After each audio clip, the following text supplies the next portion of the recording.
saya kira tuduhan itu terlalu jauh. Mas Dito yang saya kenal bukan seorang teroris.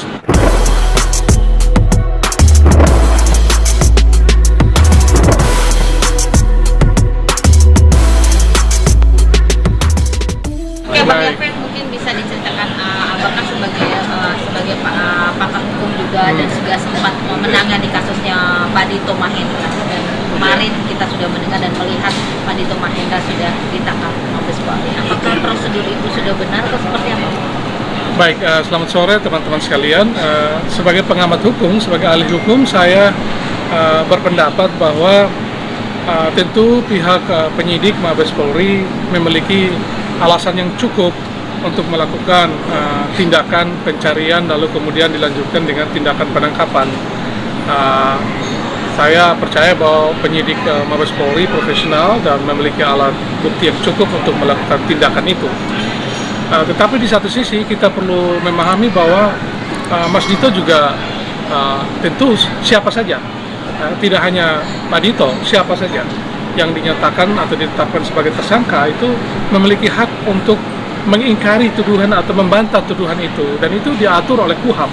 Jadi pasal 52 KUHP memberikan jaminan kepada pihak siapapun yang dinyatakan atau ditetapkan sebagai tersangka untuk mengingkari tuduhan yang diberikan oleh aparat penegak hukum. Nah, dalam konteks seperti itu tentu adalah hak hukum yang dimiliki oleh pihak Pak Dito untuk mempresentasikan atau menunjukkan bukti-bukti yang bisa dipakai untuk menyangkal tuduhan itu, dan hak ingkar itu dijamin oleh undang-undang. Sepanjang Pak Dito memiliki bukti yang cukup kuat untuk itu, saya berpendapat bahwa bisa saja itu menyampaikan hak ingkar tersebut. Berarti selama Bang Irfan menangani kasus Pak Dito Mahendra ini, ada beberapa atau mungkin hampir semuanya tidak berdasar tuduhannya itu. Ada begini, saya bicara sebagai pengamat hukum, saya bukan lawyernya Pak Dito ya, ini supaya clear ya. Sekali lagi saya ulang, saya bukan lawyernya Pak Dito, saya sebagai pengamat hukum.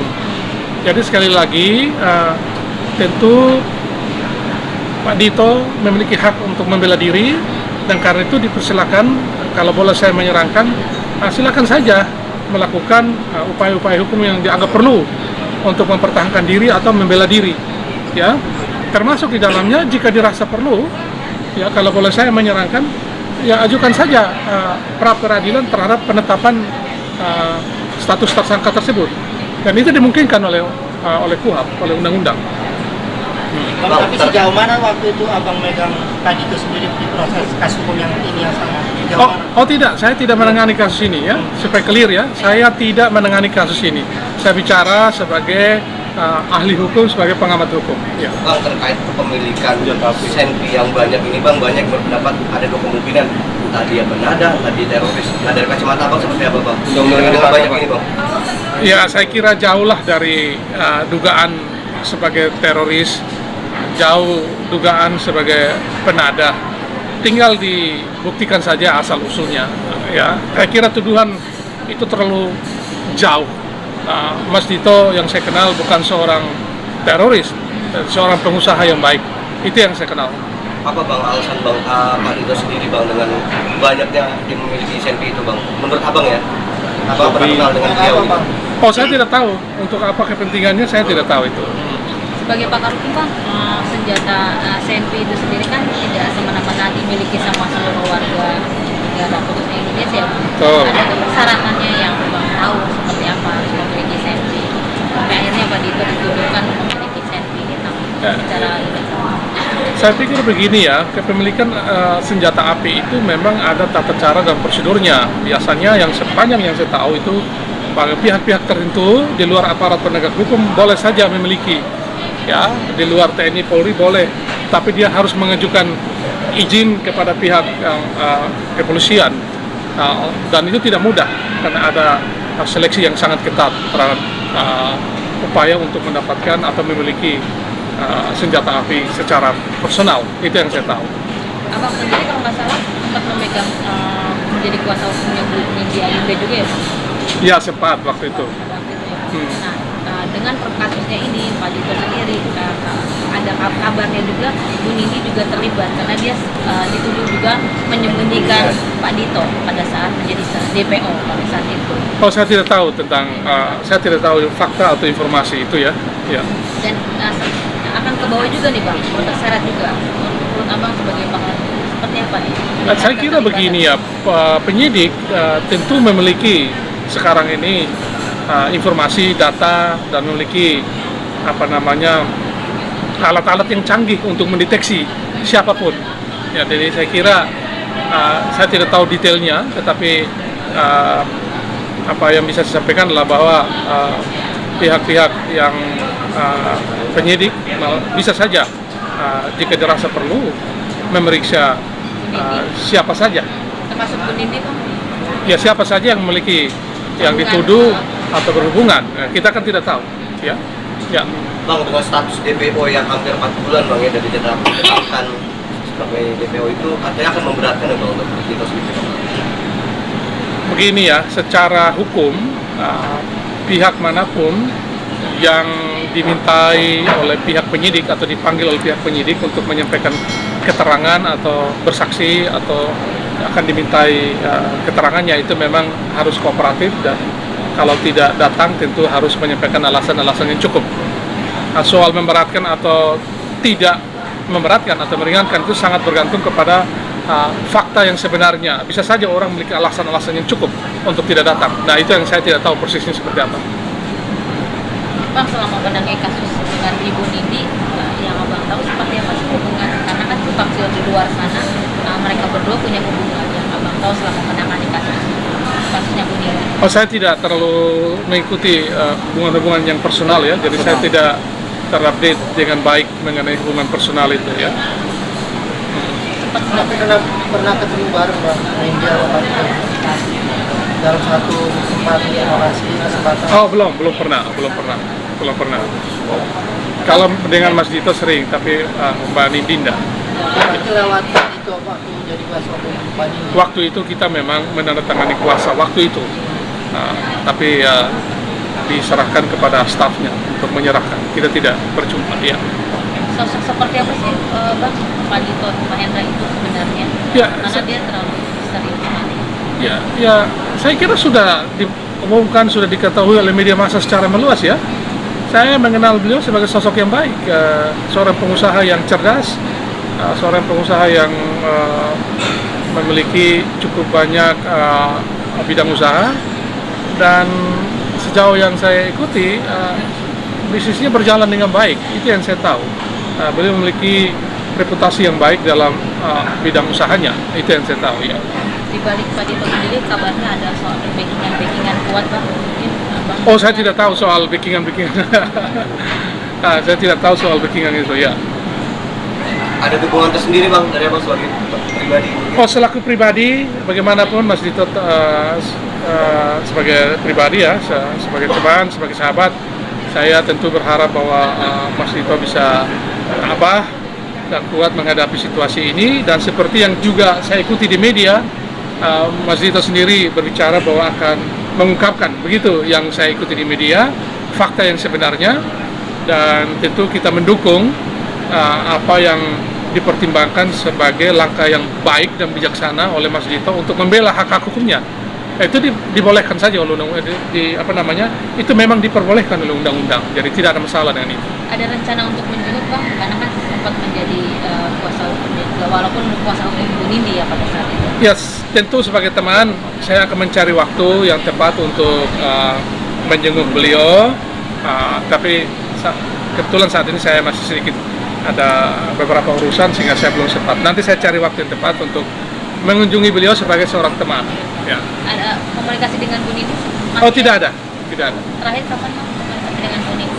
Oh, sudah lama sekali, waktu zaman menangani beberapa waktu yang lalu itu. Kasus penyekapan itu Bang? Ya, itu terakhir berkomunikasi pada saat menangani kasus penyekapan itu. Jadi sudah berapa itu? Tahun yang lalu ya? Tahun yang lalu ya. Nah, kalau untuk kasus penyekapannya sendiri kan Bu Nindi juga dituduhkan menyekap supir dan babysitter. Gimana tuh Pak? Itu kan sudah ditangani pengacara yang lain. Saya tidak bisa berkoyak. Saya tidak sampai menyelesaikan. karena ada pergantian di tengah jalan lawyer pada saat itu ya.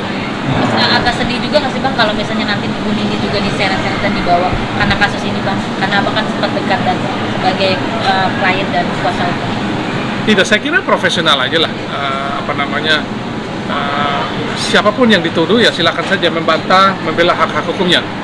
Ya, saya kira ya. Oke. Dan mungkin pihak sampai sekarang pihak dari Mabes Polri belum rilis perihal penangkapan dari Dito. Apa melihat dari kacamata hukum seperti apa? Prosedurnya sebegitu lamanya kah bang? Atau mungkin Saya kira tentu Mabes Polri memiliki pertimbangan sendiri atau penyidik Polri memiliki pertimbangan sendiri untuk tidak merilis dulu apa yang sudah dilakukannya dalam hal ini peristiwa penangkapan itu. Ya saya kira kita hormati saja sikap dan keputusan pihak Mabes Polri untuk tidak melakukan rilis terkait dengan penangkapan itu. Kita menghormati itu. Tetapi di sisi lain memang ada hak masyarakat juga untuk mengetahui apa sih sesungguhnya terjadi, kan gitu. Jadi kita menyerahkan kembali sepenuhnya keputusan dan kebijaksanaan itu kepada penyidik Mabes Polri. biasanya wajarnya berapa lama bang? Oh, tidak ada standar. Tidak ada batas. Tidak ada standar yang baku mengenai soal rilis atau tidak rilis atau memberi keterangan itu. Bahkan kadang-kadang untuk kasus-kasus yang terkait dengan rahasia negara atau terkait dengan keamanan negara itu malah tidak dirilis sama sekali. Jadi berarti kasusnya ada terkait mungkin Oh tidak, jangan dibawa ke sana. DPO dan apa namanya itu bang, dan komunikasi senjata ilegal, jadi prosesnya agak dalam dan panjang atau seperti apa ya? Ya, kalau itu tanyakan pihak penyidik ya. Saya tidak paham ya.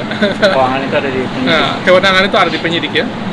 Selama bertemu dengan Pak Dito yang abang bilang berapa kali bertemu, adakah gejala apa yang janggal, misalnya dia ditemani sama bodyguard atau apa gitu yang spesial gitu kalau ketika bertemu?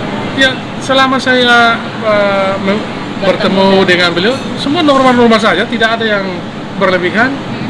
Seorang sosok yang humanis, yang rendah hati, dan sering membantu yatim piatu, itu yang saya tahu persis. Mas Dito seorang Muslim yang taat ya, yang saya lihat sering sekali membantu anak-anak yatim, ya, sholat bersama, itu yang saya lihat. Tidak ada penjagaan yang ketat, yang super ketat. Tidak ada, biasa-biasa aja, normal-normal saja itu.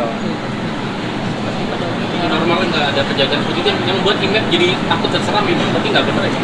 Kita kalau image dari Ada Dito penjagaannya itu bang dengan ada propos, ada orang militer gitu. Sejauh ini saya lihat biasa-biasa aja itu, tidak ada yang luar biasa, normal-normal saja itu. Ada yang mengatakan katanya Dito juga licin, berkelit dari hukum. Nah itu abang melihat juga seperti apa tentang hal itu? Saya tidak tahu soal itu ya. Tentu orang punya hak, siapapun punya hak untuk membela diri ya. Tidak bisa dilarang juga kalau orang ingin membela diri. Tergantung pada kecerdasan orang tersebut untuk membela kepentingan hukumnya. Memang dekat dengan dinasti Soekarno bang, karena kabarnya dia dekat dengan dinastinya Pak Karno. Nah, saya nggak tahu itu ya. Bang, ketika Dito ketangkap dan kemarin Nikbir bilang itu syukur akhirnya Dito ketangkap, abang melihat juga ada seperti apa tentang hal kegundaan dari Nikbir yang begitu jengkel terhadap Dito? Pindah bulan atau seperti apa bang? Enggak, biasa-biasa aja tuh. Biasa aja tuh. Orang di Republik ini tiap hari polisi nangkapin orang banyak, jaksa nangkapin orang banyak tuh. Jadi ini peristiwa hukum biasa saja, jadi tidak perlu didramatisir secara berlebihan. Soekarno bukan berarti Soeharto bang? Iya. Saya tidak tahu persis mengenai latar belakang itu ya. Ya. Karena dia kuat banget di kepolisian. Saya kurang paham, saya kurang tahu.